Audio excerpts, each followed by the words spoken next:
नमस्कार।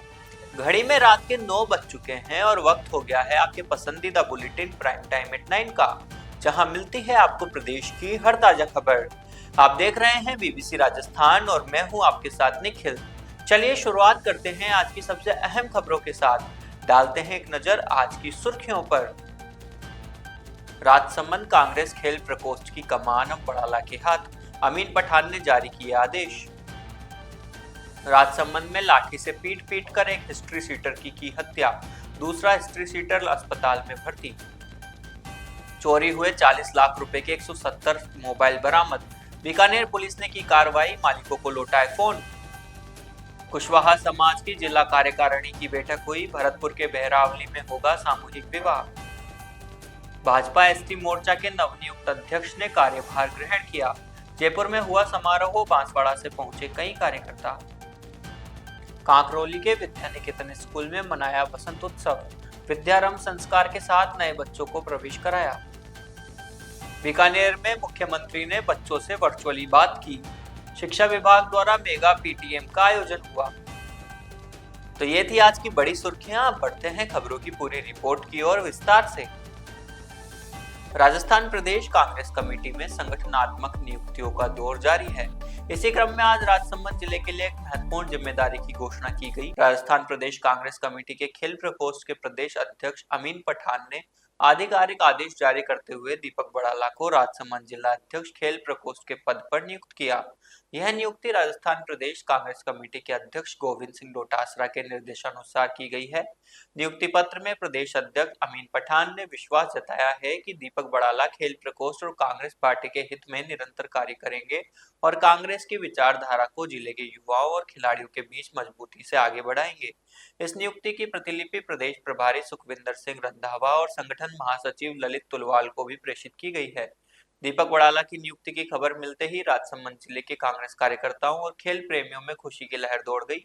स्थानीय नेताओं का मानना है कि नई जिम्मेदारी से जिले में खेल गतिविधियों के साथ साथ पार्टी संगठन को भी जमीनी स्तर पर बल मिलेगा। अपनी नियुक्ति पर बड़ाला ने शीर्ष नेतृत्व का आभार व्यक्त करते हुए कहा कि वे खेल और खिलाड़ियों के विकास के लिए पूरी निष्ठा से काम करेंगे। राजसमंद जिले में रेलमगरा थाना क्षेत्र के चोकड़ी गांव में ट्रक से बिजली लाइन का तार टूटने से उपजे विवाद में लाठियों से बेरहम मारपीट के चलते एक हिस्ट्री शीटर की मौत हो गई, जबकि दूसरा हिस्ट्री शीटर गंभीर घायल है। एसपी ममता गुप्ता ने घटनास्थल का मुआयना करते हुए हमलावरों की गिरफ्तारी के प्रयास शुरू कर दिए। देर रात तक कई संदिग्ध गतिविधि के बदमाशों से पुलिस पूछताछ कर रही है। अतिरिक्त जिला पुलिस अधीक्षक महेंद्र पारिक ने बताया कि मदारा निवासी 35 वर्षीय महेंद्र भील पुत्र सोहनलाल भील, पवन सिंह व सुनील रंगास्वामी कार से मदारा से ओड़ा की तरफ जा रहे थे। उसी दौरान चौकड़ी निवासी शंकर सिंह के ट्रक से बिजली का तार टूट गया। इस पर महेंद्र भील ने तार वापस ठीक करने के लिए ट्रक चालक से कहा, जिसको लेकर दोनों पक्षों में कहासुनी के बाद तीखी तकरार हो गई। इस पर शंकर सिंह ने उसके भाई संग्राम सिंह व अन्य लोगों को कॉल कर बुला लिया। फिर बीच सड़क में ट्रक को खड़ा कर दिया, जिसमें दोनों तरफ से लाठियों से मारपीट हुई।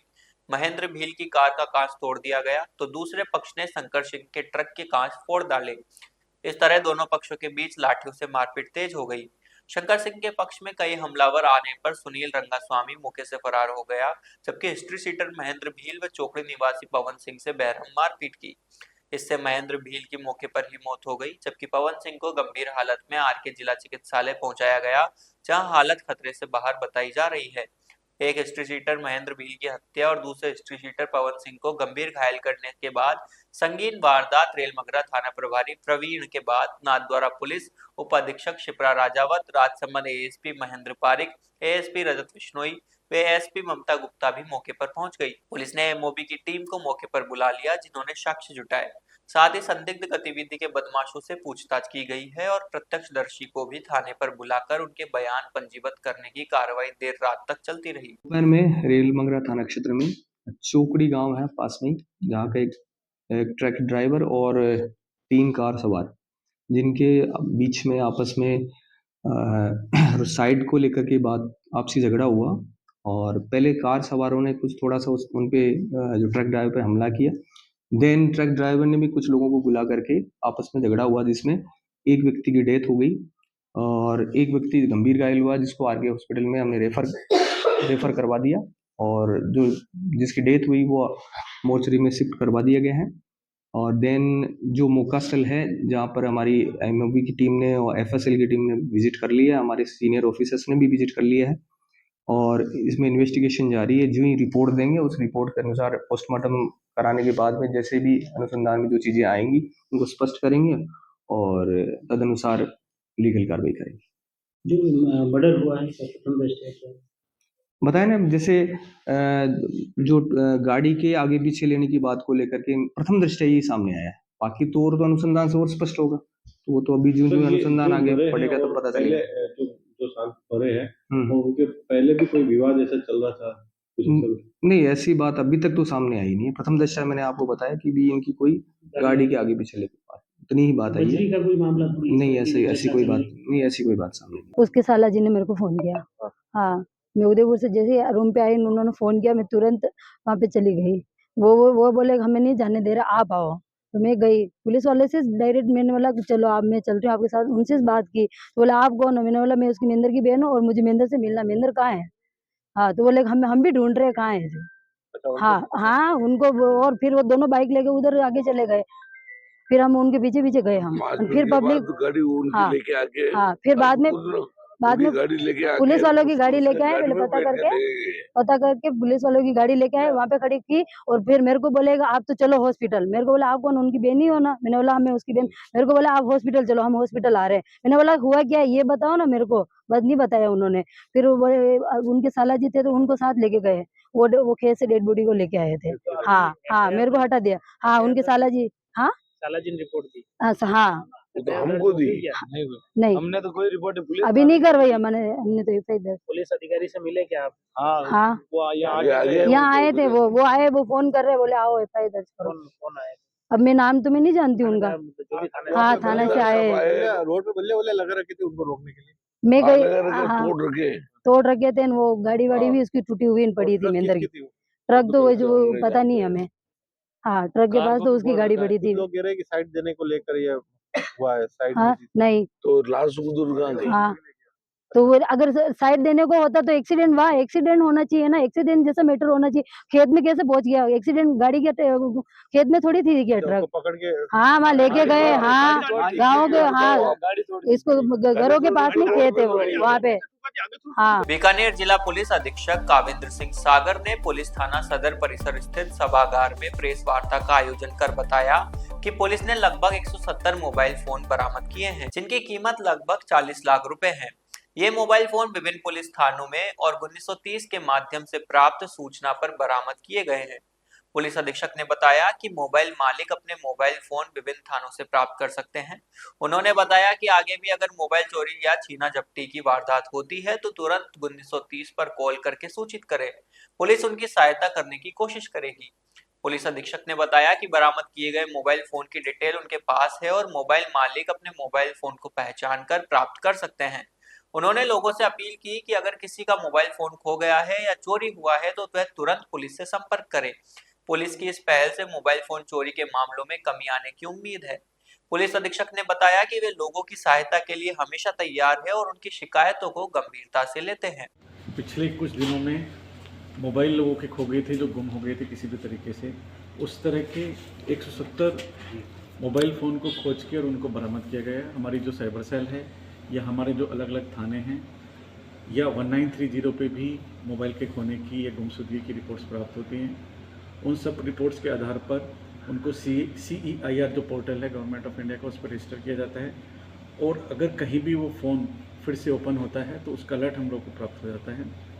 तो इस सब के आधार पर आज हम लोगों ने 170 मोबाइल बरामद किए हैं, जिनकी कीमत लगभग 40 लाख रुपए है। और जिनके भी ये मोबाइल्स थे, जिनके भी मोबाइल खोए थे, आज यहाँ से और थानों के माध्यम से उन मोबाइल्स को उनके जो एक्चुअल मालिक हैं उन तक पहुँचाया जाएगा। इसमें हमारी साइबर सेल और जो हमारे थाने पे साइबर वाला लोग काम करते हैं, हमारे कांस्टेबल्स जो मेहनत करते हैं, उस सब के आधार पर ये बरामदगी हुई है।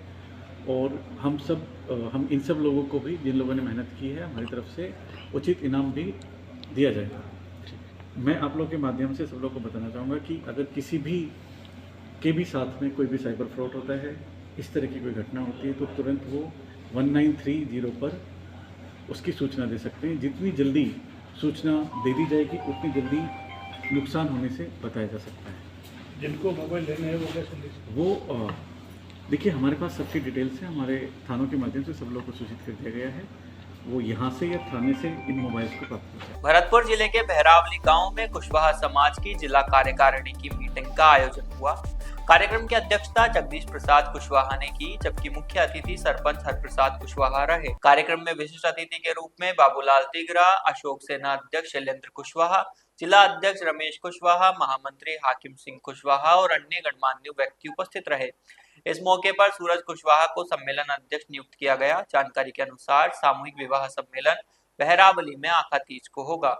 मौके पर समाज सुधार के क्षेत्र में कार्य करने और समाज में व्याप्त कृतियों को मिटाने का भी संकल्प लिया। जयपुर स्थित भाजपा प्रदेश मुख्यालय में अनुसूचित जनजाति मोर्चा के नवनियुक्त प्रदेश अध्यक्ष गोपीचंद मीणा के पदभार ग्रहण कार्यक्रम में भाजपा प्रदेश उपाध्यक्ष मोर्चा प्रभारी हकरू मीणा ने संबोधित किया। इस अवसर पर भाजपा प्रदेश अध्यक्ष मदन राठौड़ ने कहा कि मोर्चा जनजातीय समाज के सशक्तिकरण और संगठन की मजबूती के लिए काम करेगा।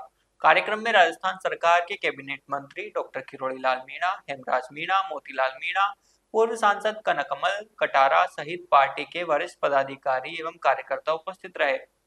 बांसवाड़ा से परमेश्वर मीणा, ऋतुराज मोरी, लक्ष्मण निनामा, मांगीलाल डोडियार, संपत निनामा, लक्ष्मीकांत आदि इस अवसर पर शामिल हुए। बचपन कैसा था? बचपन तो काफी अच्छा था। My father is a teacher, my mother she is a very good poet and writer. हम तीनों को उन्होंने डिसीजन मेकर बनाया। ये तो नहीं सोचा होगा हे कंक्रीट करूंगा 12th क्लास में, तब क्या सोचा था? 4 साल मैंने इंजीनियरिंग की। मेरे को मैकेनिकल का, जब मैं 4 साल बाद कॉलेज के बाहर खड़ा था ना, मेरे को मैकेनिकल का शायद एम भी नहीं आता था। हे कंक्रीट कैसे स्टार्ट हुआ? यार अच्छा नहीं हो रहा ना, आप सुबह जा रहे हो, वही ऑफिस में बैठ रहे हो, वही आपका मेरा जो काम होता था डीलर्स को कॉल करना है, वही बात करनी है। You are not learning anything. लोगों से अच्छा टाइम नहीं संभलता। हमसे संभला नहीं है। We became very ambitious and हमें लगा कि हम जो करेंगे वो अच्छा ही होगा। कोई हमें पैसे देने को रेडी। इस चक्कर में बैंक की सीसी बढ़ती जा रही थी। इस चक्कर में हमारा शायद 2-1 करोड़ रुपए तक का लोन पहुंच गया। एक जीएसटी से इतना फर्क पड़ने लग गया बिजनेस पे, वहाँ ऐसा प्रोडक्ट जो बिल्कुल उसका 10x 15x में बेचने का प्लान कर रहे हो, वो कैसे डिसीजन आया? Some research was there, talking to people, architects, कि if I get something like this, is it sellable or not? ये वो। हमारा एक माइंडसेट है कि एक बार गवर्नमेंट नौकरी में एक बार चले गए, फिर आराम ही फिर काम करने की जरूरत नहीं। मैं चाहूँ तो यहाँ रुक के वो जो गवर्नमेंट जॉब वाली नौकरी ना, वैसा जीवन जी सकता हूँ आराम वाला। But it is not that, it is not about money. ये तो गोल्डन रूल बनाया हुआ। एक मिस्टेक एक बार करो तो वो गलती, दूसरी बार करो तो बेवकूफ, और तीसरी बार करो तो फिर आदतन अपराधी। मैं वो I can't use that word, but आप विद्या भारती संस्थान राजसमंद द्वारा संचालित विद्या निकेतन माध्यमिक विद्यालय कांकरोली में बसंत पंचमी पर नव प्रवेशित भैया बहनों का विद्यारंभ संस्कार किया गया। कार्यक्रम का शुभारंभ विद्या भारती संस्थान राजसमंद के जिला सचिव केसरीमल पांड्या, विद्यालय प्रबंध समिति के अध्यक्ष नंदलाल लाल बापना, गिरिराज मुदगल और प्रधानाचार्य शंकर लाल पालीवाल द्वारा माता सरस्वती के समक्ष दीप प्रज्वलित कर किया गया। शिशु वाटिका प्रभारी सीमा महात्मा के मार्गदर्शन में घोष की मधुर ध्वनि के साथ पोथी यात्रा निकाली गई, जिसमें महापुरुषों की झांकियां आकर्षण का केंद्र रही।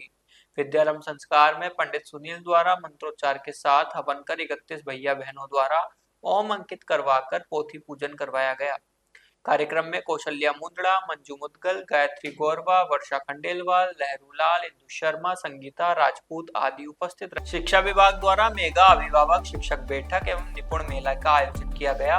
कार्यक्रम में सीएम भजनलाल शर्मा ने बीकानेर की छात्राओं से वर्चुअल जुड़कर बात की और शिक्षा के बारे में जानकारी ली। उन्होंने 75% से अधिक अंक लाने वाली छात्राओं को प्रोत्साहित करते हुए साइकिलें भेंट की। संभागीय आयुक्त विश्राम मीणा ने कहा कि गार्गी पुरस्कार के अंतर्गत मेधावी छात्राओं को पुरस्कृत किया गया है। मुख्यमंत्री ने बालिकाओं, शिक्षकों और अभिभावकों से सीधा संवाद किया है, जो बालिका शिक्षा के लिए एक बड़ी पहल है। साइकिल पाने वाली छात्राओं के चेहरे पर खुशियां दिखाई दी। उन्होंने कहा कि साइकिल से स्कूल तक आने जाने में काफी राहत मिलेगी। कार्यक्रम में जिला कलेक्टर नम्रता वृष्णि, बीजेपी देहात अध्यक्ष श्याम पंचारिया, बीजेपी शहर अध्यक्ष सुमन साजेड़ मौजूद रहे। आज मेगा पीटीएम का जो आयोजन किया गया है शिक्षा विभाग द्वारा, ये निश्चित रूप से जो अभिभावक हैं, गुरुजन हैं और जो बच्चे हैं, तो विद्यार्थी हैं, उनके बीच में एक महत्वपूर्ण सेतु और कड़ी का काम करेगा। आज आप ये भी देख रहे हैं कि सारी जो बालिकाएं हैं उनको जो साइकिल वितरण का भी काम किया है। इसके अलावा गार्गी पुरस्कार के अंतर्गत जो बच्चियों को, जो मेधावी बालिकाएं हैं जिनको 75% से अधिक अंक मिले हैं, उनको डीबीटी ट्रांसफर माननीय मुख्यमंत्री जी के कर कमलों से किया गया है। तो निश्चित रूप से और आज अभी काफ़ी बड़ा संवाद बालिकाओं के साथ में, अभिभावकों के साथ में, गुरुजन के साथ में माननीय मुख्यमंत्री जी ने किया है।